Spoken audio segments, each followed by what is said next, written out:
Bonjour, asalaamaaleykum mbokk yi xarit yu Lougaré TV alors dellusiwaat nañ tey jii nag ci jeudi bi 1er septembre 2022 dans votre matinale comme ni ngeen ko baaxoo di ko amee saa su ne fii ci Lougaré TV chers internautes ñoo ngi leen di nuyu encore une fois di rafetlu bu baax ànd beeg programme bu Lougaré TV alors team ba nga xam te ne moom lañ ci ànd saa su ne moom lañ leen di présenté Dame Ndiaye ñoo ngi leen nuyu. waaw Marie maa ngi lay fay di la nuyu di la ziar di am mbégte saa su ne di teew ci plateau matinal Lougaré TV ci studio Serigne Abdou Fatah Mbacké bu Lougaré TV. di nuyu amee ak internet yi ñuy seetaan yëpp di nuyu suñu gan gi nga xam ne tey moom lañ àndal war a waxtaane li nga xam ne moo jëm ci politique. kon nag ñu ngi xaar plateau bu neex daal ndax sama waaj yaakaar naa ni ma ci gisee. danañu leeral lu bari ci wàllu politique. bien sûr voilà donc sa waajooju ngay wax moo di Boubacar Ndiaye moom il est membre cellule communication bu les serviteurs MPR di coalition ba nga xam te ni Pape Djibril Fall moo ko jiite également gis nañ ne wane na boppam bu baax ci échéance ñu génn législative yi alors Boubacar ñoo ngi la nuyu di la dalal suñu plateau. waaw jërëjëf Marème ñoo ngi lay fay di nuyu équipe bi nga àndal yëpp. di nuyu mbokk téléspectateurs yi mbokk internet yi di nuyu sénégalais yëpp. voilà merci beaucoup voilà Boubacar Ndiaye du membre cellule communication les serviteurs MPR alors la première question day nekk ci rek dañu bëggoon nga ñëw un peu que tu fasses le point sur cette coalition on est sorti des législatives maanaam gën nañ ci législatives yi tey jii boo doon def le point tu dirais quoi sur la coalition. waaw jërëjëf Mariam xanaa ñu delluwaat tuuti rek ci question coalition bi. di xam ni coalition les serviteurs MPR bokk na ci coalition yu mujjee juddu Sénégal. parce que tamit ci waxtaan bi lépp li tënk coalition bi matul weer. matul un mois. donc première paille dañoo am ñu dem man mii ci boppam ma contacté benn jeune bu nekk ci Pape Djibril Fall ñu ko waxee Ibrahima Khalil Mbodj. gannaaw ba Pape Djibril Fall def déclaration am ne ñëw na ci langue politique bi. ñu waxtaan ma leen vraiment kat Pape Djibril Fall gis naa def déclaration am te it xam nañ taxawaam Sénégal gis naa itam beneen ndaw bu ñuy wax Hamidou Thiaw ñu ko wax mu nekk président MPR mu nekk nit koo xam ne tamit ku yàgg a taxawal Sénégal la xëy na ci presse bi siwu si mais boo demee ci gox-goxaan yi mu ngi fay def liggéey bu am solo kon jàpp naa ne bu ñu leen booleekat dina mën a jur résultat. ba ko waxee ak Ibrahima dama c'est intéressant attends naa la revenir. donc noonu mu ne ma dina am ku la woo ci la ma madame Bousso woowee donc ñu waxtaan bay keroog ba ñu defee première daje bi ba ñu déggoo ci dans les principes yan principe la ñu war a mën a àndee pour ñu dem ci coalition bi pour ñu mën a dem ci coalition bi donc ci noonu la ñu waxtaanee coalition bi kat nañu ko tuddee les serviteurs MPR. d'accord donc les serviteurs nekk mouvement bi nga xam ni Pape Djibril Fall moo ko jiite.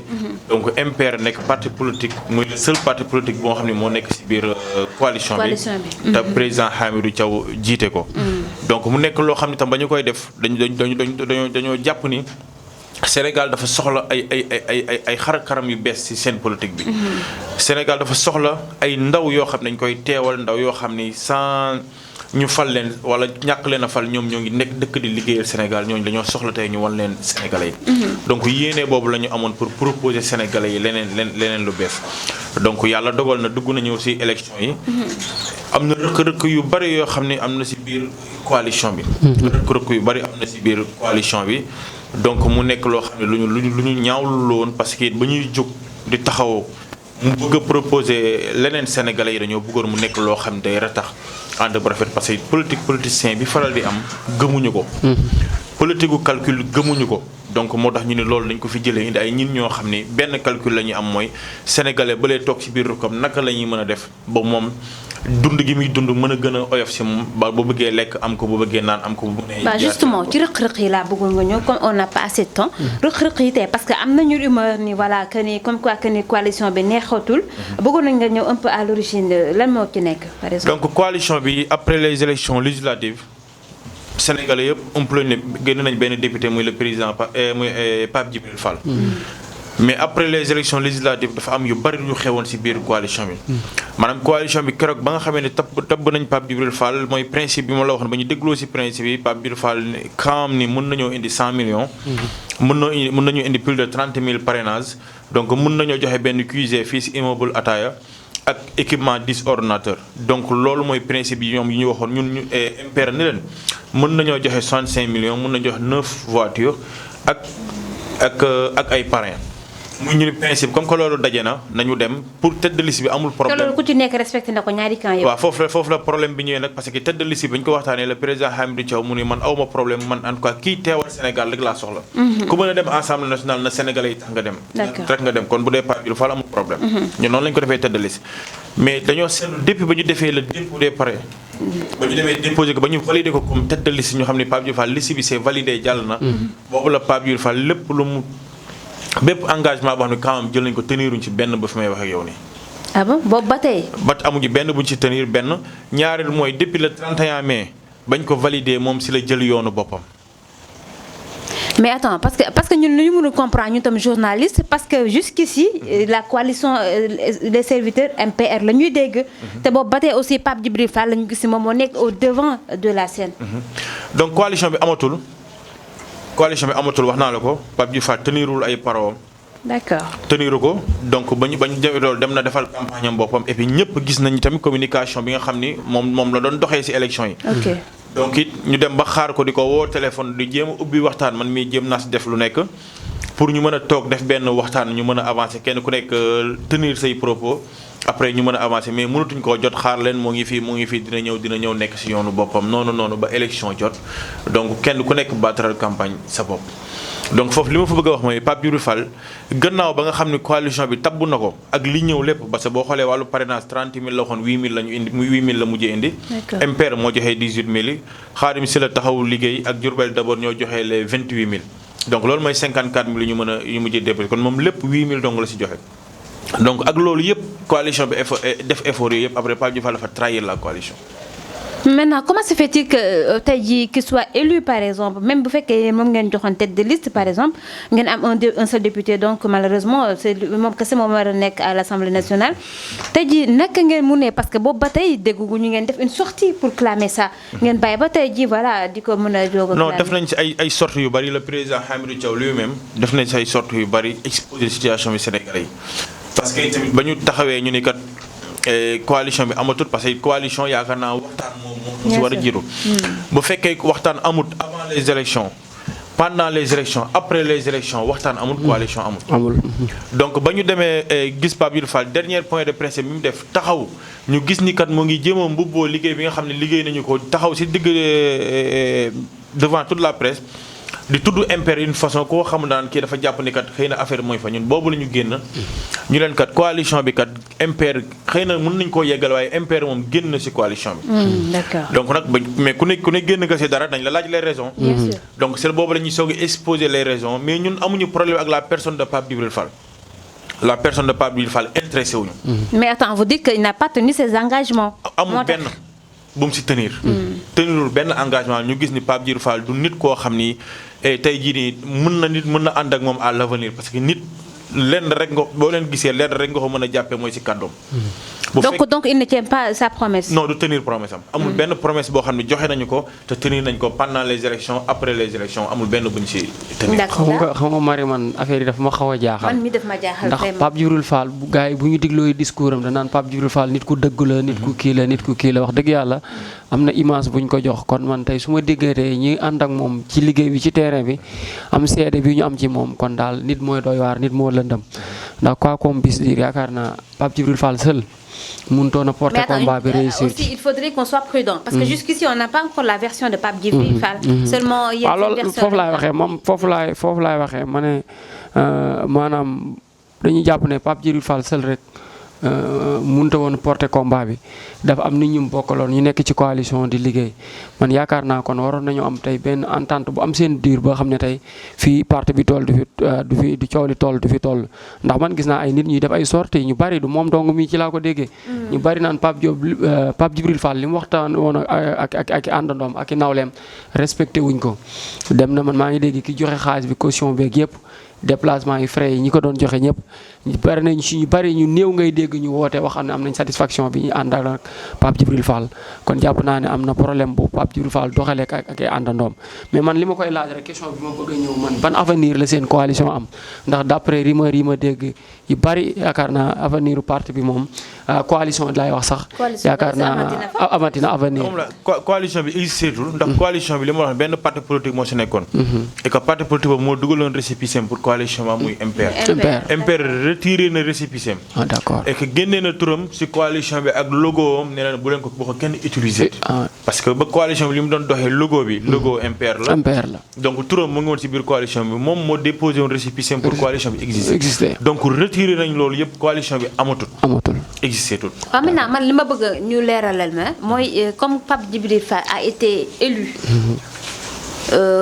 Sous la bannière de la coalition. Parce que nous, journalistes, loolu la ñu tenir, loolu la ñu xam, def naa tamit la presse sénégalaise, internationale aussi, loolu la ñu jàpp.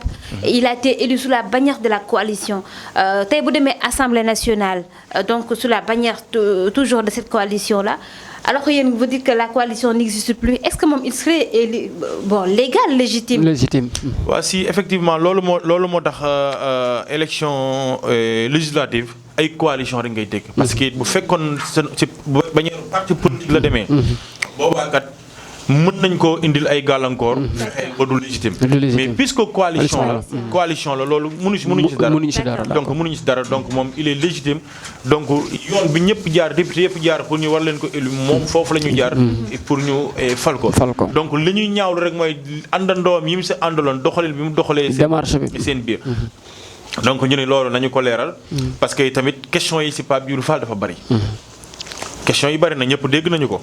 donc kan moo nekk ci ginnaawam ay non aligné yu kenn am yenn détails mu see waxtaan ak nit. ba ci tey jii nii non aligné bu mu jël xanaa bu fekkee da nga nekk ci en coalition. li gën ñoom ñëpp suñu benn suñu ñetti voix ànd ak yow ba ñu fal la. li gën mooy galaa ngay dem def dara nga mais nga waxtaan ak ñoom.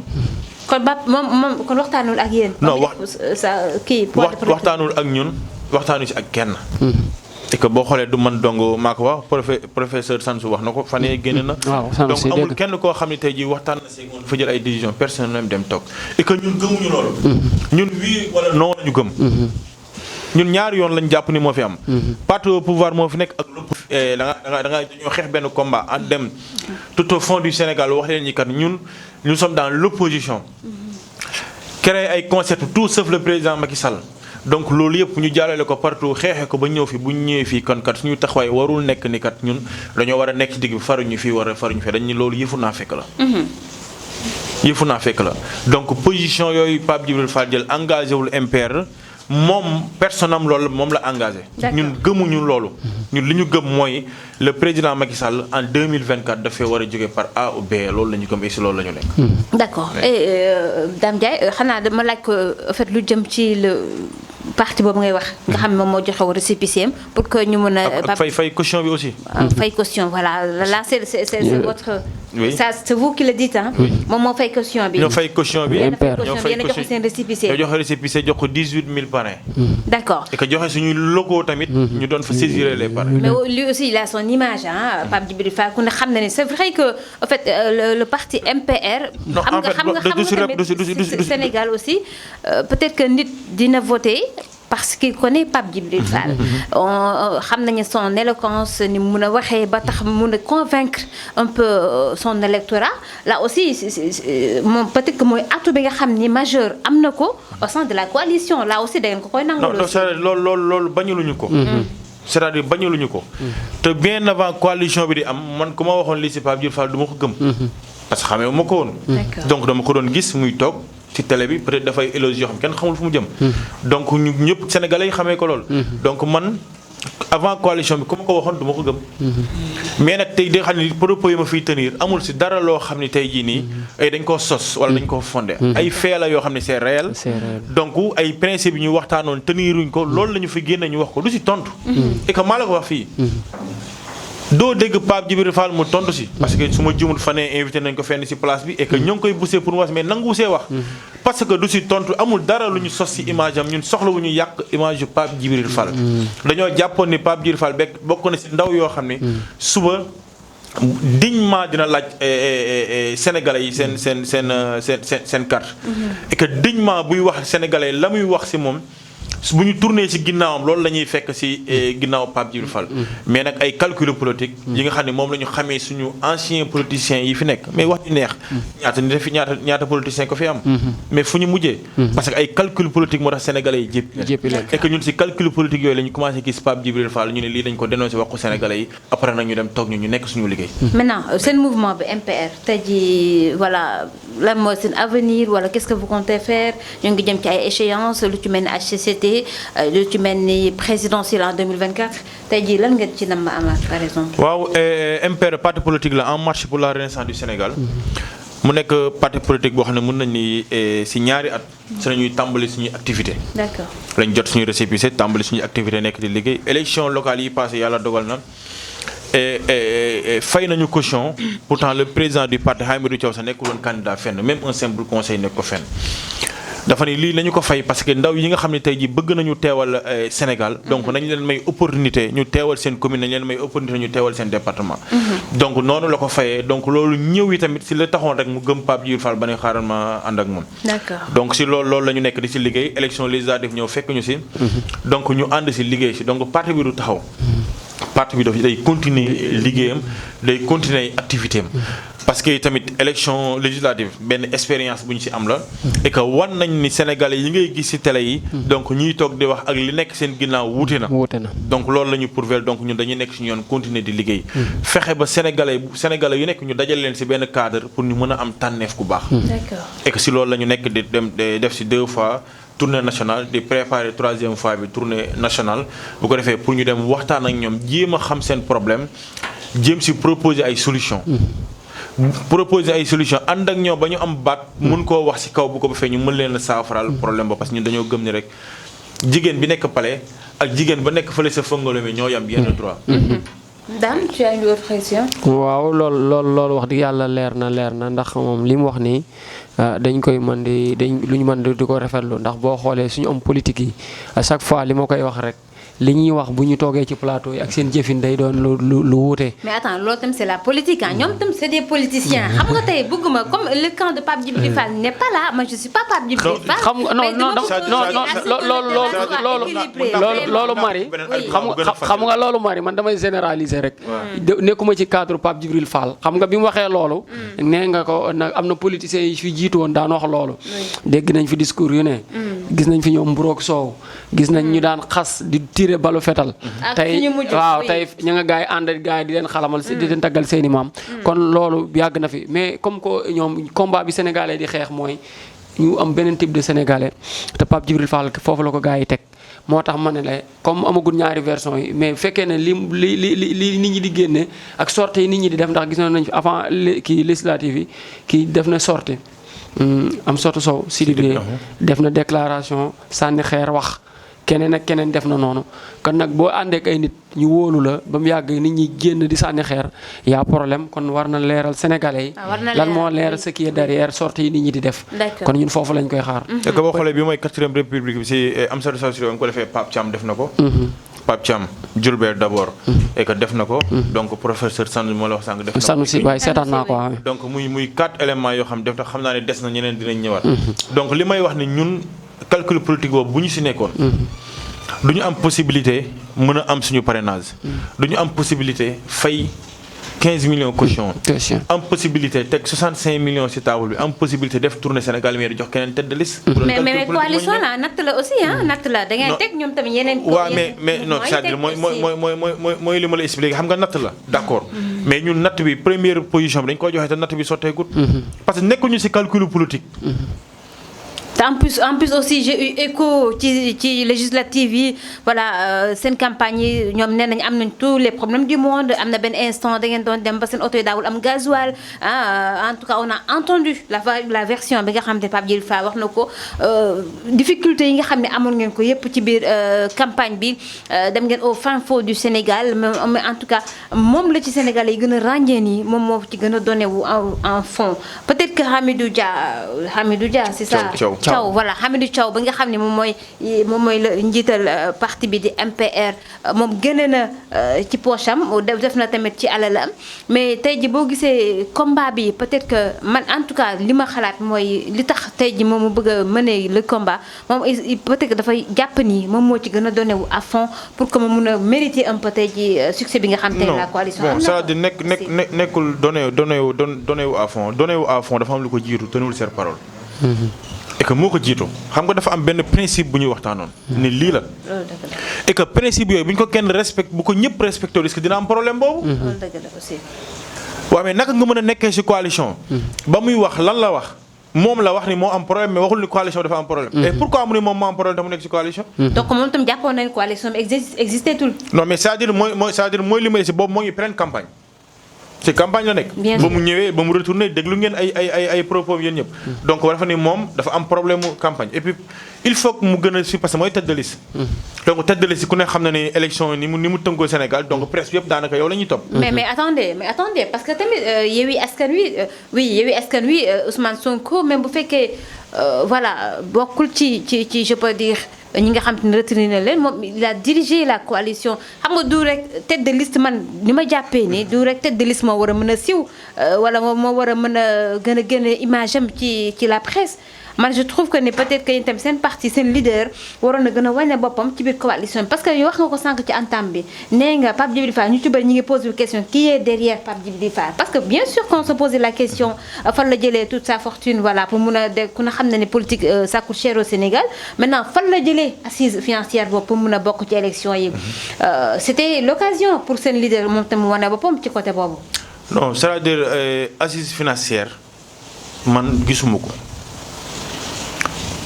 parce que ba jusque là fi may wax ak yow nii Pape Djibril Fall à part yi lay 8000 parrains yi mu indi deful dara ci coalition ci xaalis amul dara 8000 parrains la teg xaalis 1 franc joxe ko.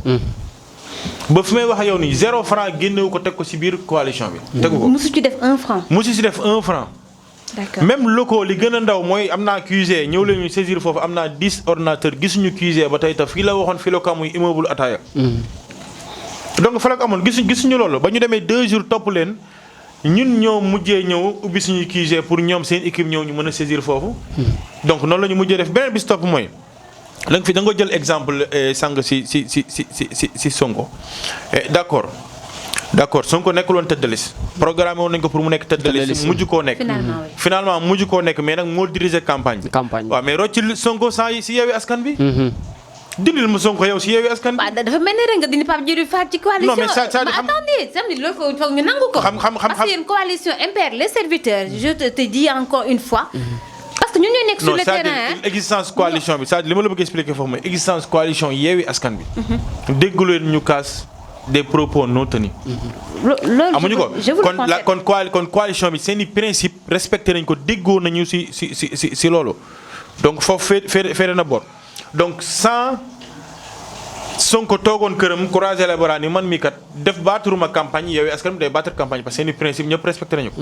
mais peut-être que tey jii aura bi am bu ko am mais tey jii ne bu fekkoon tey jii nii ñun. tey jii dem nañu ba ci biir ñu ni Pape Djibril Fall respecté wul ay principe am ñu rocc suñu benn principe rek. ndax coalition dina am. ndax Pape Thiam mi dem tey jii programmé pour déposer am liste boppam fay caution am Khadim Sylla ñëw pour dem pour ñëw déposer boppam ba mu nee ba ci biir mu gis ni kat la mu yor bari na ay erreur bu ko déposer folklore lañ koy def. mu ñëw indi ay parrain am ñëw ànd ak ñun ndax kooku. bu amoon beneen gis-gis def propos non tenu ndax coalition bi dina am. pourtant ñu MPR li mu teg Khadim Sylla li mu teg bu ñu ko boolee ñoom ñu dem. seen coalition. ça existe ñoom ñaar sans Pape Djibril Fall. waaw attends. ok donc bu ñu ko ci boolee loolu laa lay expliquer gis nga laa dafa am benn politique bu ñu soxla les Sénégalais. oui politique bu bees nouveau type de Sénégalais la ñu wax. Assemblée nationale dañoo bëgg ndaw yoo xam ni tey jii bu ñu taxawee Assemblée nationale du ñu waxal mu doon ndaw yoo xam ni seen i ginnaaw du ñu leen mën a joxoñ dara. parce que mënuloo taxaw di défendre baatu askan bi ta nga am baatu ginnaaw. et que c'est impossible politique boobu la ñu fi bëgg a jëlee. et que li ñuy kaas ni wax naa la ñun amuñu problème ak la personne de Pape Djibril Fall. suñuy ñaari voix ñetti voix moo ko yóbbu Assemblée nationale ñoo ngi koy féliciter loolu. mais dañuy position yi muy jël na xalaat ne ay nit la àndaloon ci loolu. te it ñi ñooñu tam position yi ñeen jël dañu leen concerné parce que dañu leen woo fu ne di leen wax yéen di ngeen ñu yoon proposé ñu kat donc moom position yi la jël kon yéen foofu ngeen bokk et que ñun gëmuñu moom position yi mu jël donc foofu la ñu amee différence ñun ak moom mais bu fekkee rek dañoo demoon ci coalition bi donc mu pare coalition mu dem toog comme na dem mais nag position bu mu jël am nañ droit indi si suñu xalaat ni lii kat moom la concerné mais ñun concerné ñu parce que parti politique lañu des milliers de Sénégalais ñoo si nekk am président si 10 régions 23 ay communes et 23 départements 233 communes donc loolu du caaxaan donc kon kooku tey jii bu ñu amee wax ju tegu seen kaw dafa baax ñu leeral loolu d'accord je rappelle chers internautes yéen ci Lougaré TV seen matinale exceptionnellement aujourd'hui on fait politique avec lui Boubacar Ndiaye membre cellule communication les serviteurs impair lay wax puisque la coalition n'existe plus voilà donc loolu fii la ko waxee wax nañ ko feneen également en tout cas li tax ñu invité ko mooy remous yu am au sein de cette coalition ba tax tey ji mu tas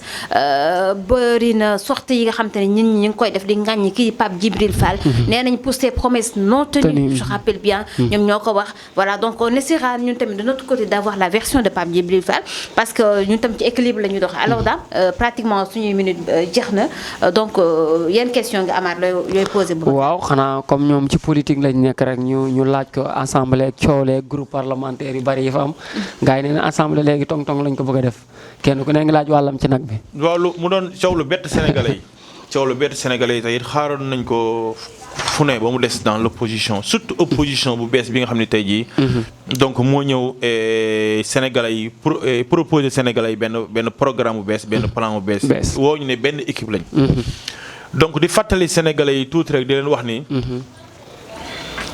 ndaw yàgg naa dem Assemblée nationale et que bu ñu fàtte ni le président Macky Sall en 13e législature bii génn donc am na ay ndaw yoo fa nekkoon yoo xam tey ñoo ngi woon biir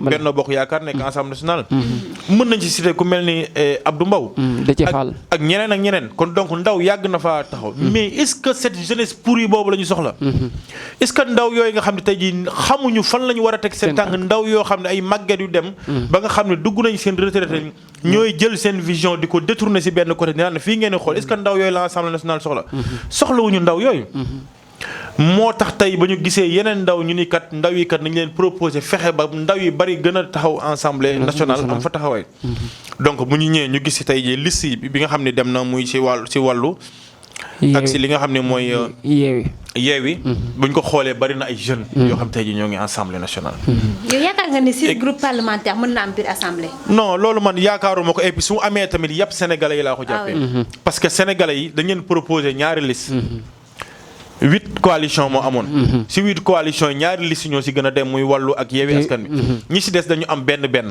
d'accord kon bu ñu rassembler li opposition am sax dëgg-dëgg sax dañoo sanctionner parti au pouvoir donc ndaw yooyu bu ñu demee ba Assemblée nationale tey jii nii la ñu jàpp ne ndaw yi leen voté leen pour ñu dem Assemblée nationale sénégalais yi leen voté leen pour ñu dem Assemblée sénégalais yi ñoo ngi fii te ñoo ngi leen di xool ñun jeunesse bi léegi yoratul avenir bu ñuy hypothéquer jeunesse bi nekkatul jeunesse boo xam da nga koy xool ni ko fii ngay xool wala nga jeunesse boo xam ne nga jël ay calcul politique di ko teg seen kaw dañu proposer dara donc ñu am yaakaar ci ñoom jox leen suñuy carte ñu dem Assemblée nationale et que di leen wax ni jeunesse bi leen joxal loolu moo ngi fi toog dafa armé wu d'engagement dafa armé wu de volonté pour que les choses changent pour A ou B pour que les choses changent jeunesse boobu ñoo ngi ci biir di leen xaar képp ku ñu yóbbu Assemblée nationale nga nekk ndaw wala koo mën a doon nga dem fa naka surtout noonu sénégalais ñooy toog di xool jeunesse bi ñooy toog di ñu xool te du ñu bàyyi mu sedd jeunesse bi léegi sénégalais si boppam dañuy fajal seen bopp bépp député bu fi def naka surtout noonu nañ du mos a gat ba ci Ndar kamu fi mais attends ñoom tamit ils sont élus pour 5 ans xam nga tam fi on est en démocratie Boubacar en démocratie lañ nekk député bu fa toog tu as 5 ans pour nga mener la nga xam te ne moom mooy sa rôle en tout cas Dame comme suñu minutes yi bëgg nañu xam ñaata minutes justement moo ñu voilà on a encore 10 minutes merci beaucoup du côté de la régie alors bu fekkee mën nañu évacuer beneen question Dame Ndiaye parce que pour que ñu mën a rek am beaucoup de questions avec Boubacar man question bi ma bëggoon rek mu ñëw parce que aussi Sénégal du rek wàllu politique dañuy faral di wax ni sax vous les politiciens da ngeen tenir en vraiment da ngeen a tenir en otage tout un peuple alors que loolu def naa tey am na benn goulot d'étranglement boo xam te ne tey moo téye askan wi mooy la vie chère mooy en tout cas l'inflation moo xam la flambée des prix tey jii sénégalais yi dañoo nekk prix en étau bu fekkee noonu lañ koy waxee li ko waral moo di la vie chère par-ci par-là alors que amul kenn ko mun a taxaw mun a défendre le consommateur sénégalais lambda ba nga xam te ni amul fa mu ko jooyee yéen lañu yaakaaroon mais tey bu ñu gisee ni yéen da ngeen dem bay xiiroo ngaayoo ñoom def benn coalition def ab natt pour après xool ku ci nekk peut-être li nga mën a am ci cër nga mën ko jël nga mën a dem défendre sa programme tey jii yéen loolu lan la leen di def en tant que politicien. non daf ñuy metti comme ni mu méttee sénégalais bi nga xam ne dafa gàddu peñeem di dem marché. daf ñuy metti comme ni mu méttee sénégalais bi nga xam ne tey jii ñoo ngi ko indi facture ndox wala facture courant boo xam ne bu jéggi dayoo. mais sénégalais yi xam yëg dara ñu indi beneen xar kanam bu bees wan ni sénégalais yi mën nañoo jëfee neneen niñ leen yaakaare donc ñooñu ñu yaakaar ba jox leen assemblée nationale dañu daan wax ni ñoom ñoo ko doon wax benn député ñaari député si wala nga jox jël parti au pouvoir jox ko majorité absolue amul njariñ parce que député bi du mën a def dara waaw d'accord léegi nag convaincre nañ sénégalais yi solo ba sénégalais yi ñoom jox nañ leen donc ba bu ñu ko boolee ñoo ngi neen ci 80 wala 82 députés donc sans di xaar ñi nga xam ne ñoo ngi ci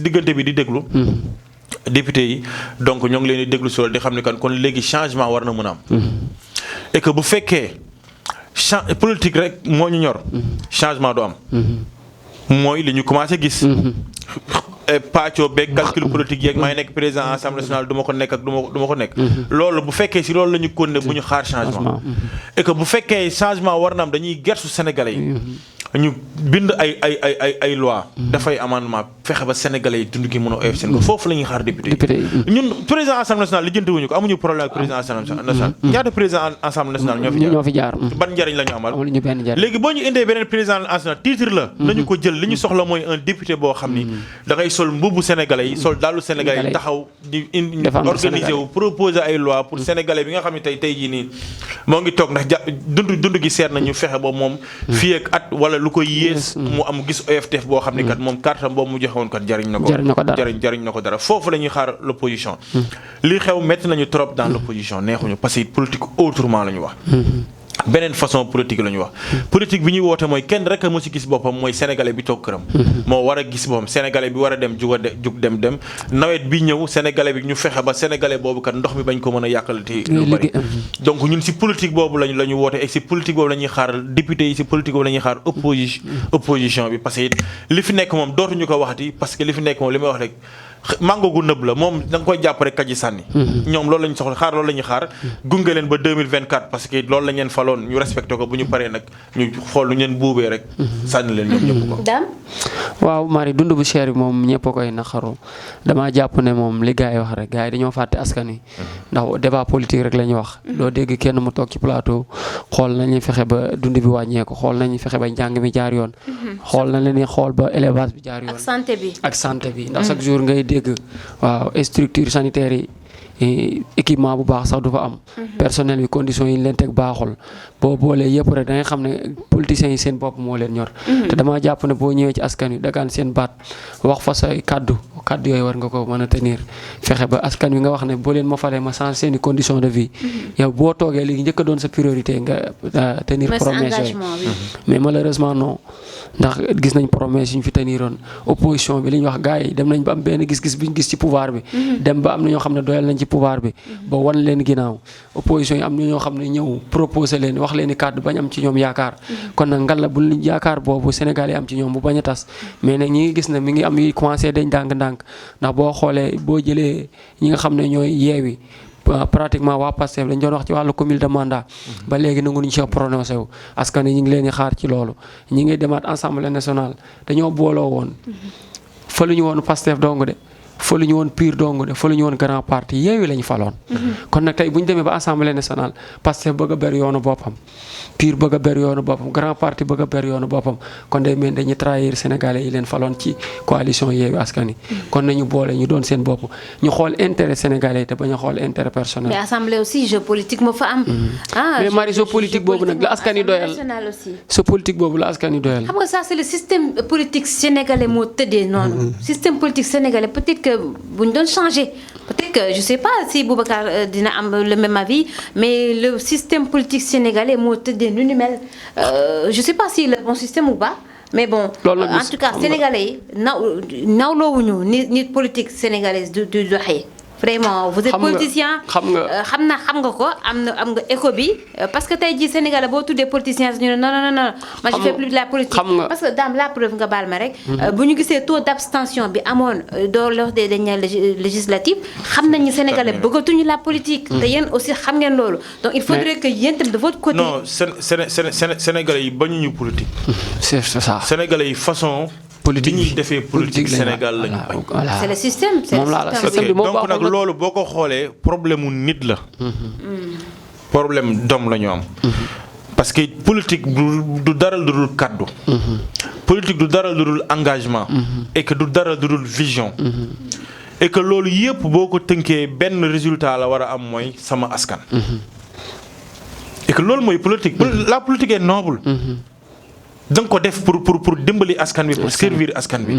et que mais nag malheureusement Sénégal politique mooy li may faral di wax da ngay ñëw Sénégal nga gis dëkk boo xam ni mën nañ ni président ba fa nekk sax chômeur la. si chômeur la parce que gannaaw moom titre président boobu mu yor. amul métier bu fa génnee amul métier xamewuñu ko fenn. gars yi neen moyen d'ascension la dañ koy politique gars yi dañ koy def pour yéeg. mais dañ koy def pour yéeg après bu ñu yeggee te président bi nu mu mën a nekk noonu nekk chômeur noonu nga mën a limiter ay ministre ak ñeneen ñoo xam ne ay chômeur lañ. ay chômeur lañ. gis nga réew ki koy laaj dañ laa war a xool. gis nga création d'emploi. du loo xam ni. nit da ngay xëy xaar bañ jox la tous les moyens nga ni tey laa koy soog a def. soxlawu ko. nit booy laaj réew war ngaa fekk nga wane preuve sa réew moom. et que Sénégal fi mu toll nii. kenn ku ne si ñun tollul fu mu naan lan la réew mi def si man wala lan la war a réew mi def si man. fi ñu toll mooy yow lan nga war a def pour réew mi foofu la Sénégal toll. et puis ñun ñu ñuy fal lan la ñu def pour réew mi. dara. posez-vous cette question lan la ñu def pour réew mi defuñu dara. ci réew mi. lu weesu seen chauffeur ak seen bon. amuñu dara loo xam ni. tey jii apporté nañ ko réew mi. amul dara du benn entreprise bu ñu créé du dara. et que bu fekkee réew nag da nga koo bëgg da nga siy jëf. et que jëf boobu ngay jëf si réew moo tax suba musiba nar am si réew mi nga teg sa tànk. ndax bu amee nga yàqule. waaye bu fekkee réew moo xam ne yow dañu la koo jox. du dara loo xam ni amuloo ko. du entreprise. du dara xëy na ñëw ni sénégalais yi def li ngeen wax ju neex. dig sénégalais yi révéloo leen suba. nga def ko échelon politique pour yow nga mën a dem yow sa njaboot. politique boobu koo fiy def tam di ko gis dafiy jóge. Sénégalais dañoo jóg taxaw. amatuñu ci recul. résultat wala nga dem sa yoon. mais moom def na résultat ah non ne faites pas le nihilisme aussi mënoo leen wax ni mais président Macky Sall ba mu fi toog lan mooy résultat bi mooy li nga wax léegi dund gi seer na. yaa ko wax xam nga bu ñu demee tey jii ba toll fii ci jamono. ñu nekk ci 21e siècle. mais dund bu cher bi aussi c'est lié au contexte international. là aussi c'est pas seulement le Sénégal qui crie ah du Sénégal rek mooy yuuxu aussi loolu tamit na ngeen ko nangu. non ñun c'est-à-dire wax jooju man nanguwuma ko. lu tax. wax jooju xam nga li tax nanguwuma ko Sénégal ñun dañu am possibilité yëpp pour ñu mën a demal suñu bopp. xam nga bu ñu demee ba toll ci 21e siècle yow soble ba ngay dund sax da nga koy jéggaani benn soble. y a erreur y a problème. bu ñu demee ba toll fii ceeb nga koy jéggaani muy ñëw yaa problème. et que boobu yow yaa ngi am demal ci waalo bi. mais demal Casamance am nañ lu ñu ko mën a may. Boubacar aussi xam nga le type sénégalais wax nga ko sànq tey bu ñu doon changer le type sénégalais la ñuy changer. ku mel ni daam ñoom bëgguñu lekk ceebu waalo. ñoom bu ñu bëggoon attendez ñun tamit ñun fii ci dëkk bi lañ dëkk. le président Macky Sall yàgg na def la promotion pour ñu utiliser le consommé local.